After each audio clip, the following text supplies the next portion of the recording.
Chiro Hustle. Sit back and learn from the greatest influencers in the profession on the world's #1 chiropractic podcast. Before we dive into this powerful episode, please remember to subscribe to our channels and give us a 5-star rating on iTunes to continue hustling.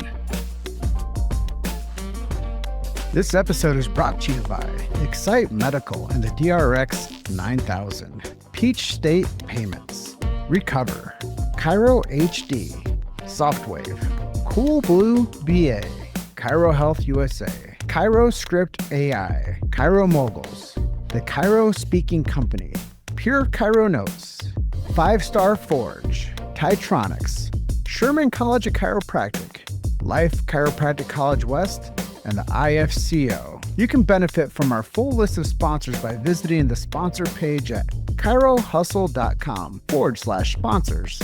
Links in the description. Now, let's hustle. Hey guys, welcome to episode 704 of the Chiro Hustle Podcast. I'm your producer, Luke Millette, and here's your host, James Chester. So today we have the opportunity of interviewing Bharon Hoag, and we talk about podcasting and how he's supporting chiropractic globally. To hear the full episode, stay tuned. Welcome back. This is another episode of the Chiro Hustle Podcast. Today I have extreme advocate Bharon Hoag on with me. This guy's worn many hats for the chiropractic profession, now podcaster. Massive support for chiropractic organizations worldwide. His organization, OneChiropractic, will tell you how you can support his mission and his organization. We're going to talk about life in chiropractic, chiropractic in life, speaking at chiropractic events and how people can get their name in the hat to do so. He was the executive director of the Ohio Chiropractic Association for how many years, Bharon? 6 years. 6 years. And how his organization is helping chiropractic on a global scale. I think that that's a big takeaway for people today that will stick around and listen to our conversation. Before we get into Bharon's interview, talking about all those cool things, I will let you know our big why. Why do we do what we do over here at Chiro Hustle? First things first is freedom of speech. I think that that's super important to OneChiropractic, Bharon's organization, and to Chiro Hustle. We know what it's like to be traffic throttled, shadow banned, and censored. We'd never do that to you. We also believe in medical freedom and family health freedom.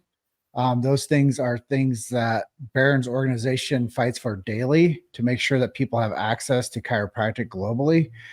You know, I say it as an introduction, but it's really the ethos of why we do this, because we want everybody to find a chiropractor that can help them with their family's health decisions, because those are the people that are going to give you the guidance that keeps you from drugs and surgery.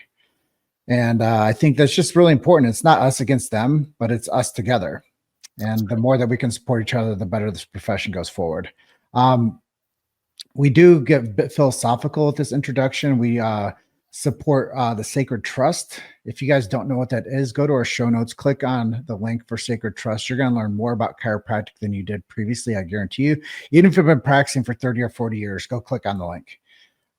Please share this show with a chiropractic student, any new grads, 5 years and younger that have been out of school. Please share the show. They need philosophy. We do support subluxation-based chiropractic. I shouldn't have to say that, but they're removing the lexicon and the language out of these chiropractic colleges. Lastly, we believe in innate intelligence, universal intelligence, and educated intelligence. We believe that when man or woman, the physical gets adjusted, it connects them to man or woman, the spiritual. And that creates the educated intelligence. And that is very, very powerful. So that's our introduction. This is episode 704. This is Bharon Hoag. Welcome. Thanks, man. I really appreciate it. It's looking forward to jamming with you, my boy. Yeah, you know that we've had a chance to walk in similar footsteps for some time now, and I've just been admiring the work that you do. You are now in this podcasting world, which is a unique space, but it's what people are interested in today's, I guess, attention economy. People are listening, they're watching, they want short clips, they want to get involved with content creators. So let's just share with the people, what has it been like for you to start a podcast, and what has it helped you do to share more information? Yeah, it's been great. I mean, again, it's a medium, right? I mean, before it was, this is my almost 30th year in the industry. And so, before it was all seminars. It was hitting the airport, hitting the road, staying in hotels and speaking anywhere from 2 to 10 hours in a day. And that was really the best way to get your stuff out. I mean, you could record it. There were cassette tapes back in the beginning where people could record, but distribution was always an issue, and it always kind of fell back to the seminars, and that's where everything happened. Podcasting, social media, the internet, all of those things have just made information so much more accessible. And podcasting, COVID really kicked that off. I mean, obviously podcasting was around before that, but everyone was kind of forced online when the world was shut down, but information still needed to be distributed, and people were hungrier than ever for information because they didn't know what the heck was going on in the world around them. So, I got into it not because I felt like the world needed another podcast. I got into it because the work that we do is so unique and different. And I didn't think that our profession was made aware of all of the warriors that are really doing the work on behalf of chiropractic. So our podcast is called The State of Chiropractic, very similar to like the State of the Union. It's designed to just share what work is being done. The down and dirty, ugly stuff that no one wants to know about are, janitors and garbage men and all that of chiropractic, to the fancy, politicians of chiropractic, right? So there's and all the ecosystem exists in every industry, that there's stuff that people know about and there's stuff people don't know about. And because we're so small as an industry, I felt it was very important to shine a light on the work that's being done, the attorneys, the lobbyists, the associations, the grunts of the profession that are going and taking time away from their family to go and do the work that the majority of the profession doesn't even know is being done, and so that's why. And it's been very entertaining and very educational. I've been in just about every seat that I can be in this profession other than the chiropractor. I owned a clinic. I was a CA. I did billing, documentation, compliance. I was a speaker. I was in the consultant. I was a vendor at seminars, having a booth and traveling and doing all that stuff, to then becoming the executive director of the association, being on the nonprofit side, working with all national organizations on different projects. I've really seen everything, but even I am getting blown away with really some of the things that are happening and the depth of things that are happening. One quick example was just NCMIC, and I know that's a divisive name in the profession, but I had no idea how that organization was actually structured. I had no idea really all of the offerings that they had and the collaboration that happens even between malpractice carriers. I'm a great friend with Stu Hoffman at Chiro Secure. That's who we use for our clinic. But it was interesting. What I thought was going to be a conversation turned out to be really an educational session for me. So those are just examples of what podcasting can do when you remove all the noise, all the lights, and all the glamour, and it's just two people having a conversation.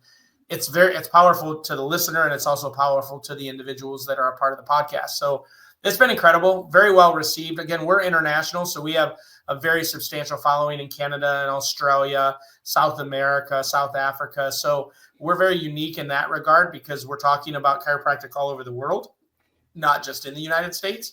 And so that's been fun too, to be able to have our attorneys from Australia explain what's really going on to even people here in the United States. Well, I think it's a hotbed culture. Like you get a chance to survey the landscape of where like evil head rears up within the profession, and you get a chance to go and take your task force and your initiative and go there and support and make sure that we're protecting, as we talk about philosophically, protecting the sacred trust. Yeah. Your organization is actually protecting the practice rights sacred trust. Yeah, 100%. And really all of it, our vision was we wanted to be the Navy SEALs of chiropractic. We wanted to be that organization that when the shit really hit the fan, that who are you going to call? And a lot of times our national and state associations are hamstrung. They just can't move at the pace they need to. It's not their fault. It's their design of their structure so that they don't do anything that their members don't want them to do. And number two, there's issues that they have to stay away from because it's political suicide for them. It'll stop them from really doing any other work that needs to be done in that particular environment. And so it's very frustrating to the everyday chiropractor, where they're like, a perfect example was COVID and vaccine mandates, where associations were very iffy about that. They wouldn't make solid statements like, absolutely not, we will not support that, because they didn't want to lose the relationship they had with their politicians for other issues they were working on prior to COVID. And so we wanted to be that group that we came in, we did the job that needed to be done, and we got out. We weren't there to set up shop. We weren't there to do the work that anyone else was doing. We just wanted to be armed with chiropractically minded attorneys, PR firms, researchers, content experts, and go in and do the work that needed to be done. Any crisis can be handled a multitude of ways. Our strength and our skill set has been developed over the last 4 years as we have the ability to triage a problem and know the best path to deal with it. Sometimes it's legal. Sometimes it's PR. Sometimes it's just education. Sometimes it's research oriented. Sometimes it's just flat out political. So we have our arsenal of people now in each of these countries that we operate in. So when things pop up, we can strike very quickly, and we're working very well with the other organizations. So we do work with national organizations and state organizations. They know what we're doing, why we're doing it, so they don't feel like we're stepping on their toes, but we're doing the dirty work. We're the tip of the spear. And I think our profession's always needed that because we don't organize well. We have such strong differences and belief systems that we just create a bunch of small groups, and none of them are really strong enough to take on the big battle. We're the first organization that's saying, listen, I'm not asking you to fly my flag. What I'm asking you to do is support us so that we can defend your rights. And that's our slogan. Our slogan is, we're protecting the rights of practicing chiropractors, period. And there are some things that we deal with that I personally would never do. Like, I'm never going to have my doctors in my clinic do DRT physicals. Can't imagine doing that every single day, but that's not for me to say. But if chiropractic is being eliminated from that just simply because they're chiropractors, we're going to fight and say, absolutely not. You're not putting chiropractic in a box. So we are all about making sure that chiropractic has every opportunity it can to thrive and be more appropriately integrated to the healthcare system. And it's accessible and available to any living, breathing human that wants it. And we know that and you're better at this than most, once they hear the truth, of course they choose us. Like, why wouldn't you? And again, I don't know that anyone's driven as many people into a chiropractor's office as you have with the work that you do. But we want to create an environment that allows that to happen. And so we deal with those types of issues. So I have a pretty well-rounded understanding of what you do as an organization, just because I've spoken to you recently and I've been interviewed on your show, and now I'm hosting you on my show. I guess the general chiropractic consensus, why is it important for them to support at a state level, at an international level, of the organizations that help keep their ability to practice? Yeah, it is. It's so, it's funny because if you look back about 40 to 50 years, you had chiropractors that knew what it meant to get involved and to actually serve chiropractic, not have chiropractic serve them.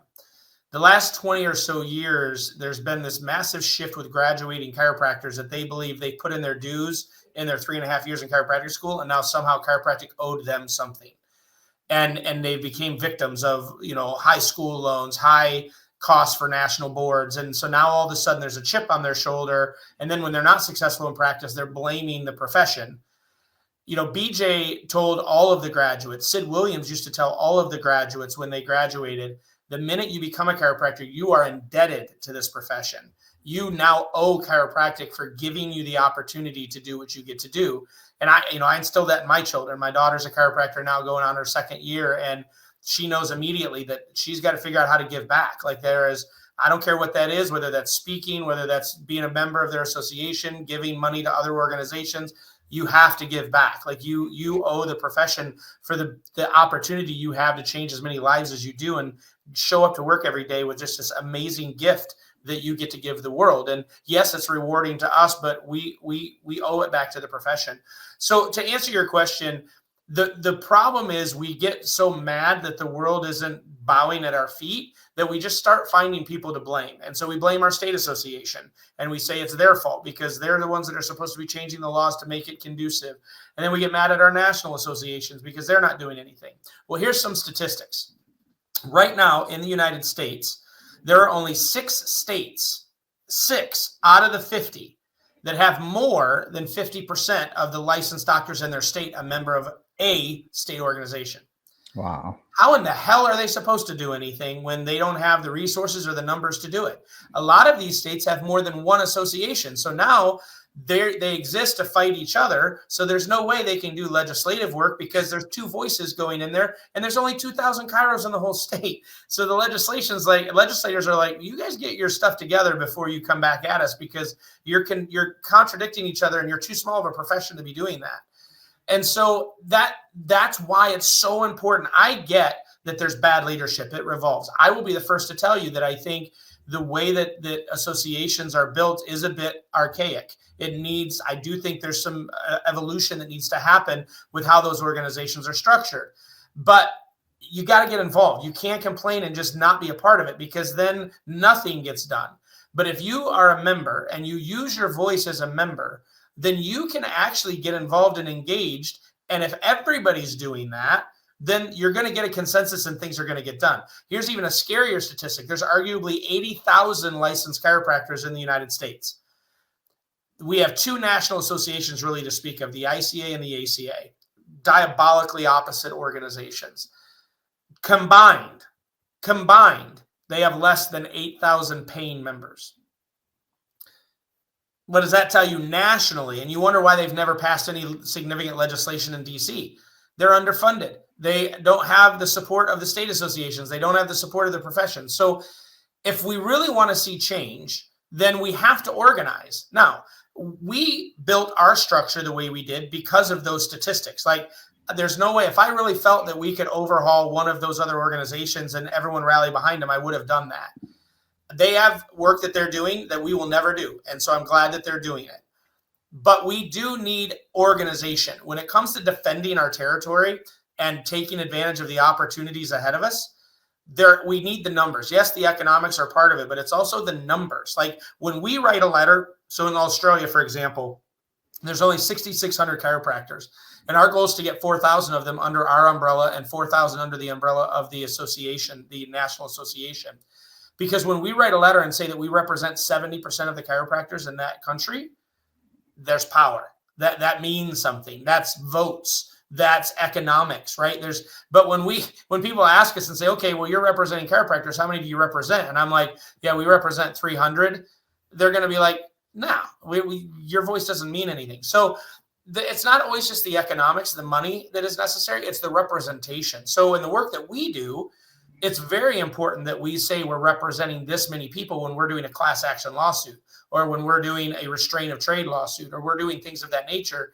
So that's why people have to get engaged and involved. And I think what's happened is people believe that if I'm a member of that means that I support their public image. And I don't think that's true. I mean, I pay taxes and I sure as hell don't support a lot of what the government does, right? So I think we just need to get back to understanding that chiropractic has all the money that it needs to do everything it needs to do. We have all the knowledge that is needed to do everything that's needed to be done.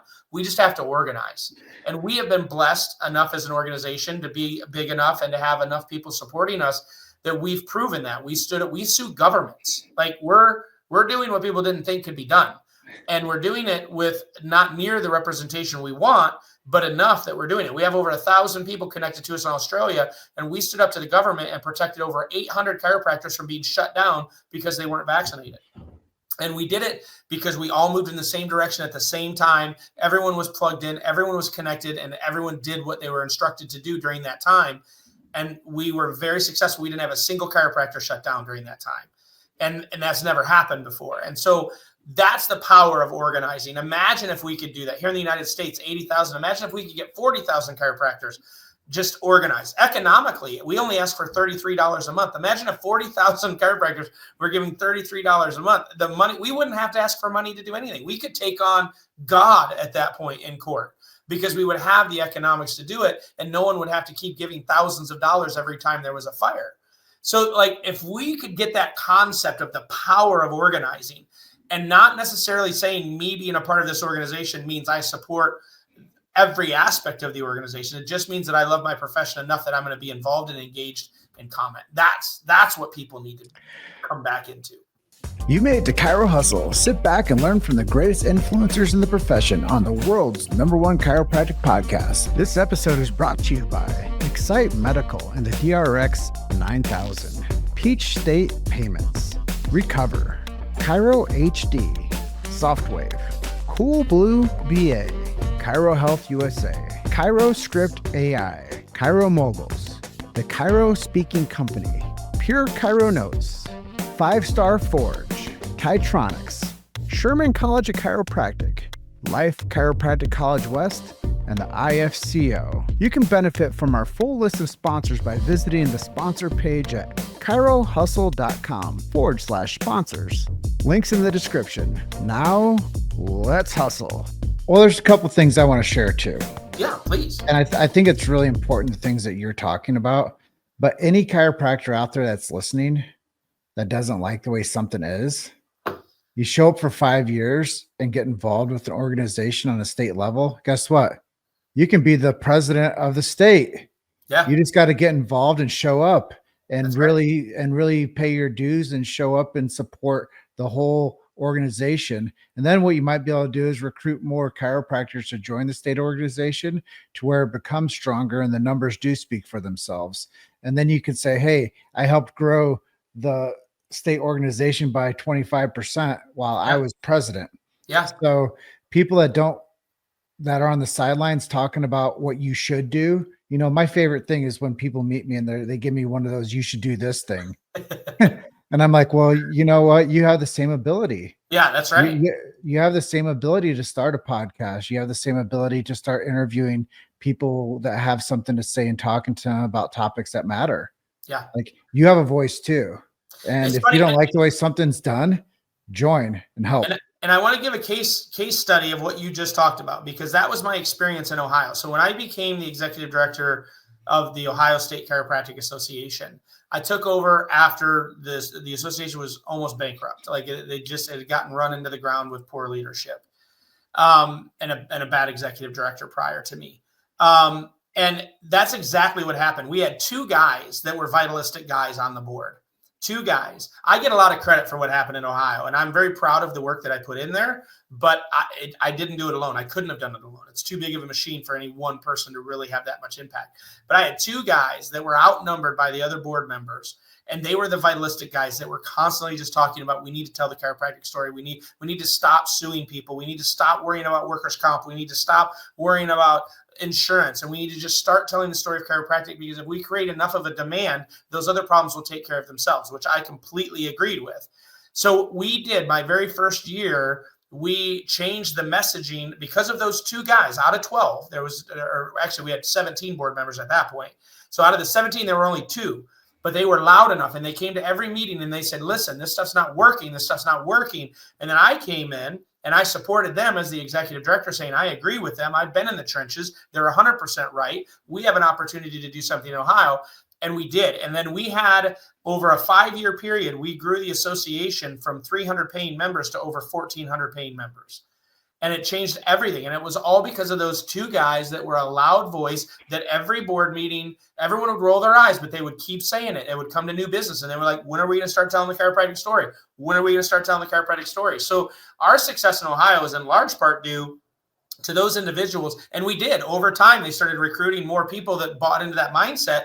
And by the time I left, our board was very balanced between vitalistic people and insurance-based people. And we were doing things that hadn't been done in states in forever. And so it was a wonderful, wonderful thing to see happen. But it was exactly what you just talked about. And that was the years of 2010 to 2016 for the state of Ohio. And it was pretty magical to watch. And it was because people just got involved and they made sure their voice was heard. Back to podcasting. Yeah. People can do, I was a part of fundraising for a while, and I think it's amazing what you're doing with a small group of people giving $33 a month.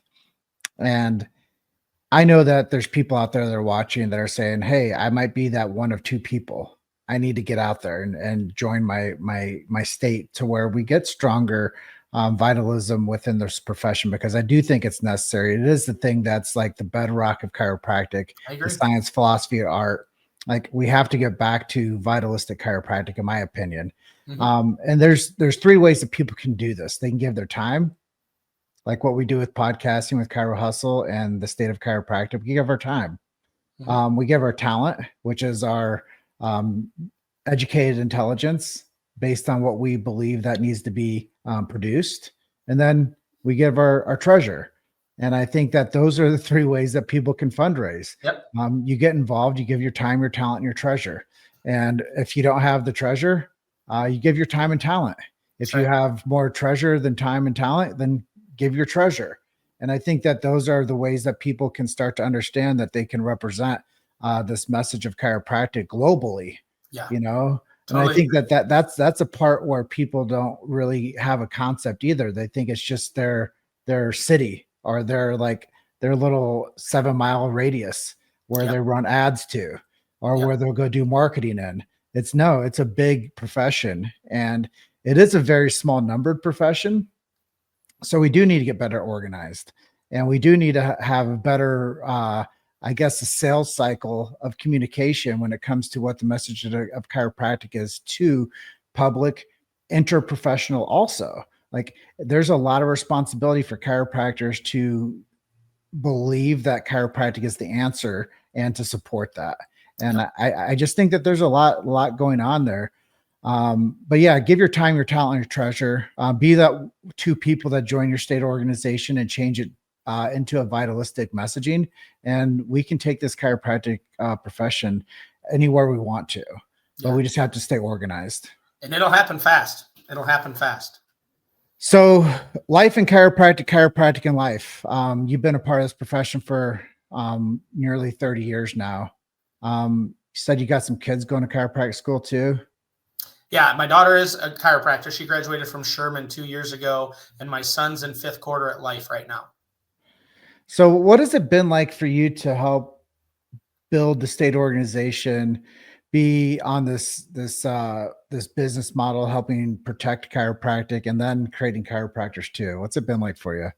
Yes, it's been, first of all glory goes to God. I mess everything up when I try to do it on my own will. And I'm only in chiropractic because of God. I got fired from a job for being a cocky little SOB.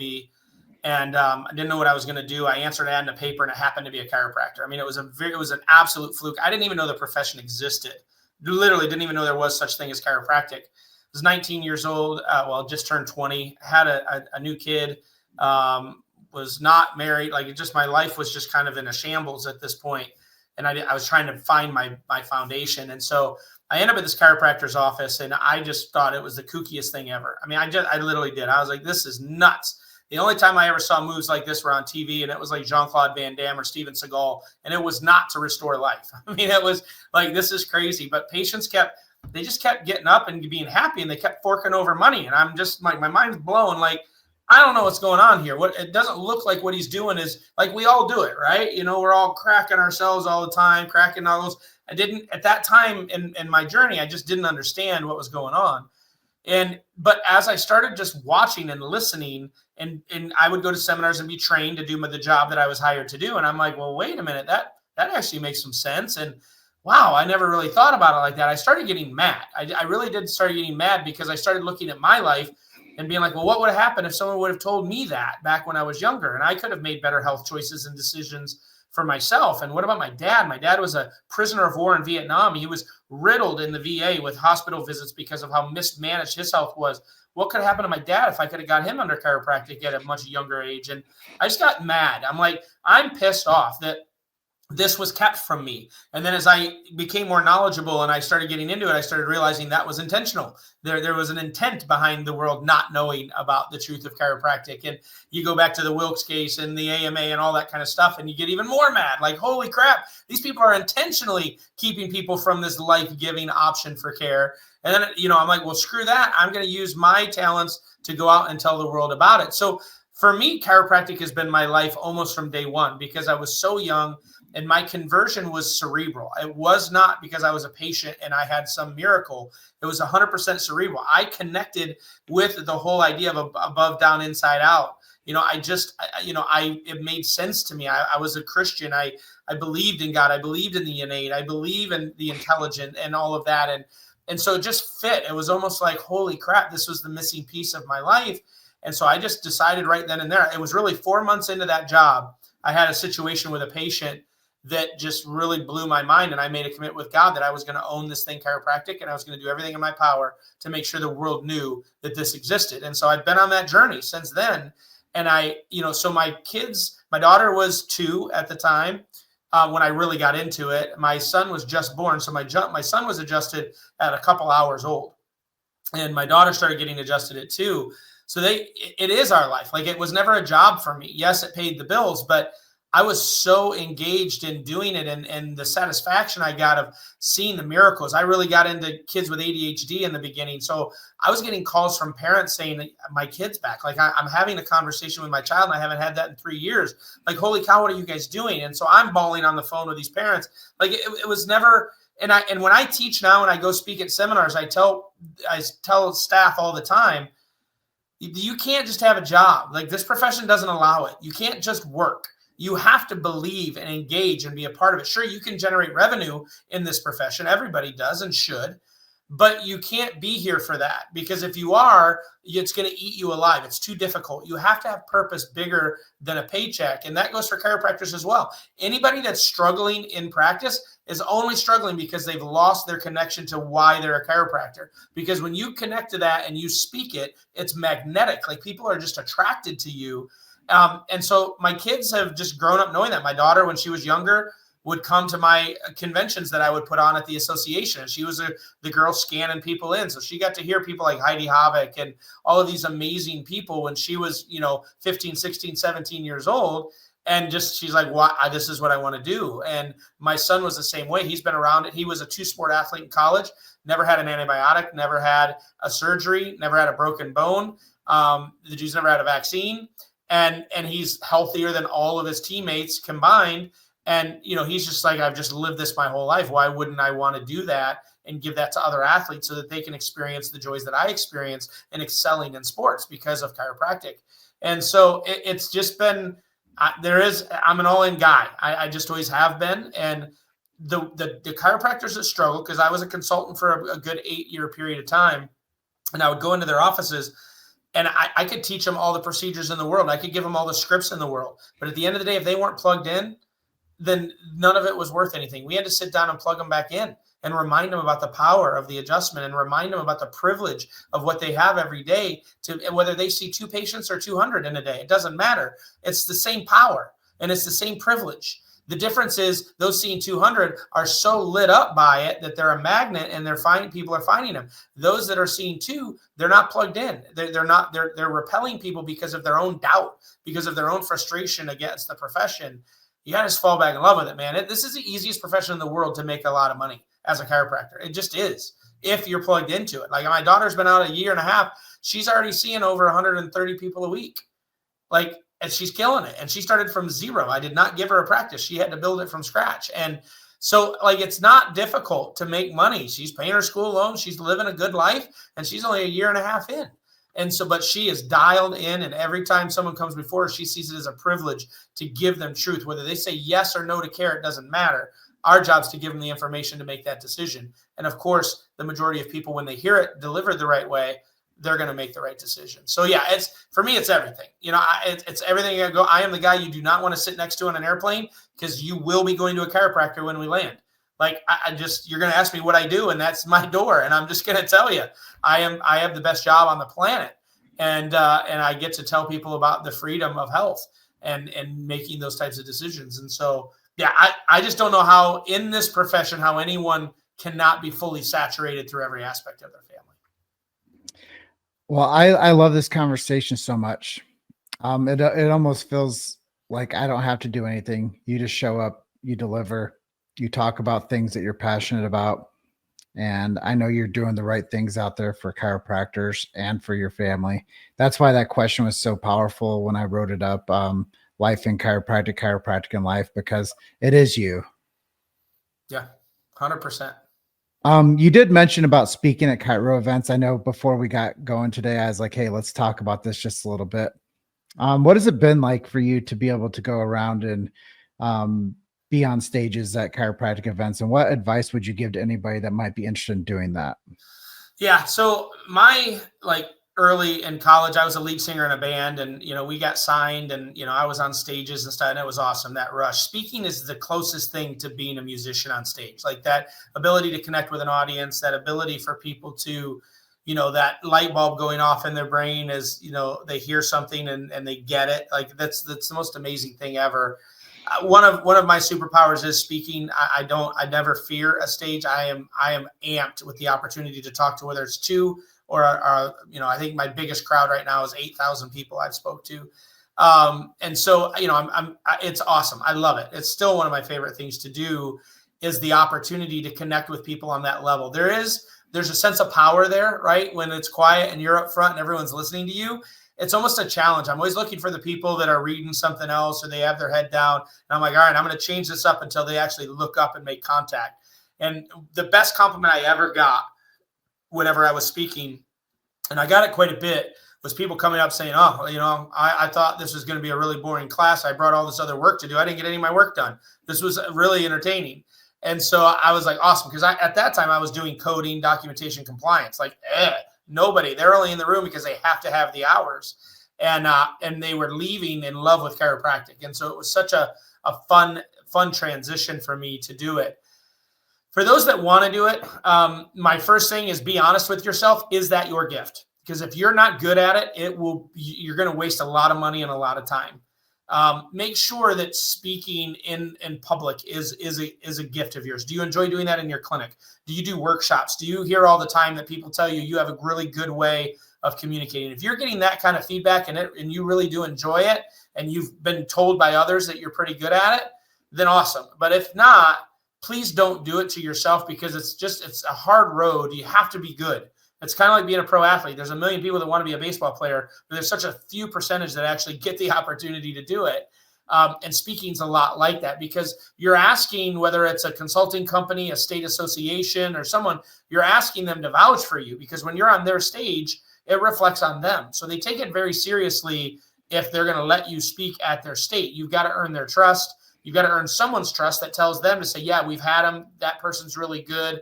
You want to bring them. So make sure you're good at it, because it's just too hard if not. Secondly, you got to be willing to start low. I mean, I'll tell you, when I first got started, nobody knew who I was. I wasn't a draw. I didn't pull people in, right? You see, speakers are oftentimes selected because they think it'll pull in people to come hear them. So the more, kind of fame or the notoriety that you have in the profession, the more likely you will be to speak on a stage that you actually want to speak on.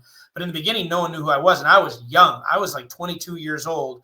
And I was this guy that knew coding and compliance. And, my home state took a chance on me first, and I got good reviews. And so they made a comment to a neighboring state, and they needed someone for that. And so, but I had 2-3 people in my classroom, like for a year or so. Like, it was very frustrating. I thought, I'm finally going to get to do this. I'm ready. And then it was like 2 people showed up, and I'm like, how do you get excited for 2 people?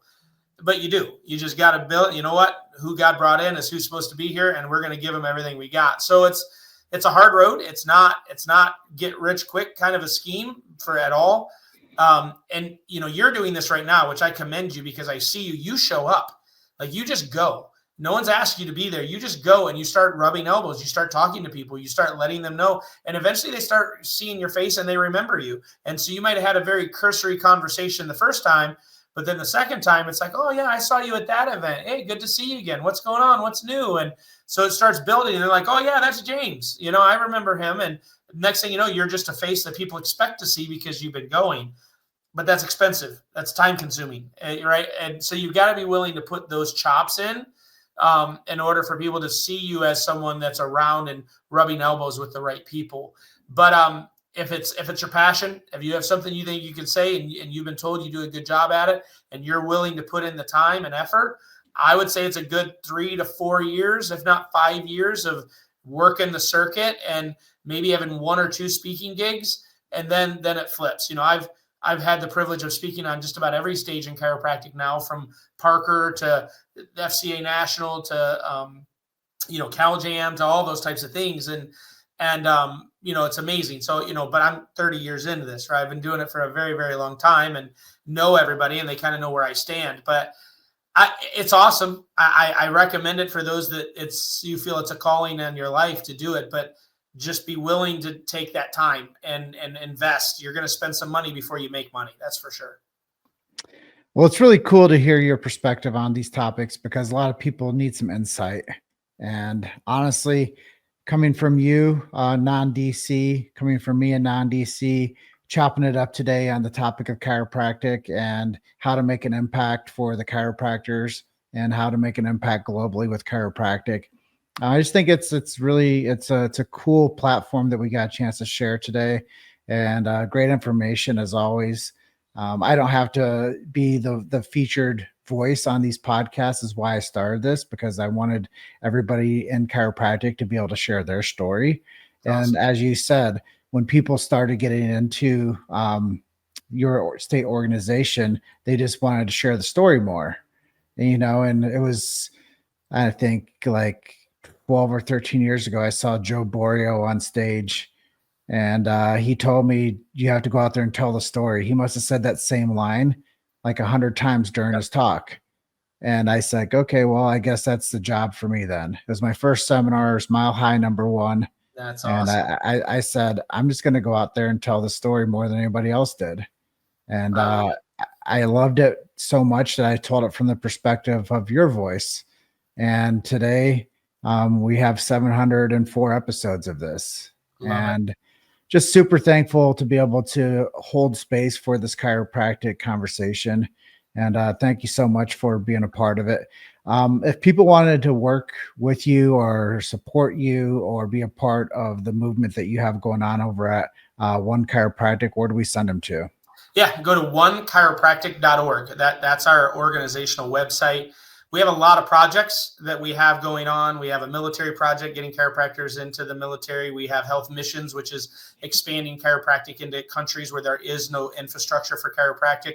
We have the Chiropractic Defense Council, where we do all the defense stuff that we've been talking about throughout this. So our organization has a very broad breadth of things that we do that fall underneath that umbrella of protecting the rights of practicing chiropractors. So yeah, our ask is very simple. Our whole goal is to get 10,000 chiropractors giving $33 a month.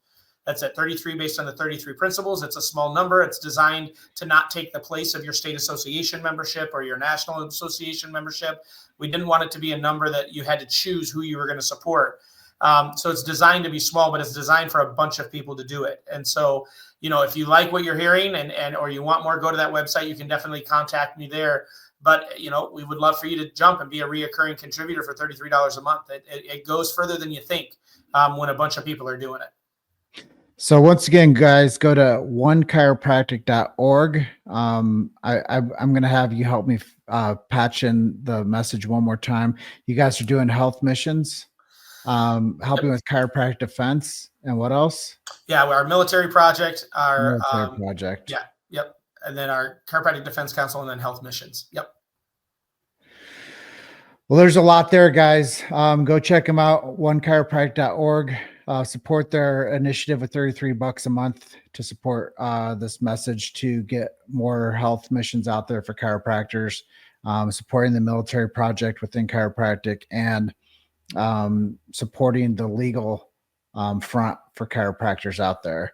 I can't tell you how many times people come to me and say, how do I get help doing this when this happens? Yeah. And then I say, well, are you a member of your state organization? And they say no. And then they come in and say, hey, I want to become a member of my state organization. Now help me. But I think that it would make a lot more sense if they did both. Yeah. Join the state organization to where you always have that connection and you're tethered to the leadership that is working on your behalf day by day, and join into One Chiropractic and give your $33 a month to where you have the chiropractic defense that will step in and help you too. With that, Bharon, thank you so much for being my guest today. Your episode 704. Is there anything that you want to send people off with that I didn't ask you today? No, first of all, thank you so much, Jim. I can't thank you enough for the opportunity. I love what you're doing. I support you fully in it. You and I are going to get an opportunity to serve for many, many years to come together. And I'll say this hopefully it doesn't piss anybody off, but I'm a firm believer that it's going to be the non-chiro that's really going to help push this profession over the edge. And it's people like you that are going to get that done. We just have an opportunity to say things in a different manner and for people to hear them. And I think we just need more of us standing up and fighting on behalf of our doctors. So I appreciate you and everything that you're doing. The last thing I'll say, guys, is at the end of the day, this is a very, very simple thing to fix. We got to fall back in love with our profession. We got to love it enough to be bigger than our fears and our prejudices and all of the things that hold us back. And we need to just believe that now's the time. I'm going to tell you, we didn't even get into this, but no matter what your political views are, with the election that just happened in the United States, we have 4 years of some of the most amazing opportunity we've ever had to get chiropractic as a gateway for healthcare, like true healthcare that's going to be happening in our country, because we have leaders now that are very open to our mindset and understand the monopoly that's been happening in the allopathic world. So now's your time. Fall back in love with this profession. If you can't find a reason to fall back in love with it, call me. I will do a call with you and I will help you find your light again. And we're going to turn that power on, and we're going to make sure that our profession has access to the most amazing gift, which is chiropractic. So just don't give up and keep fighting.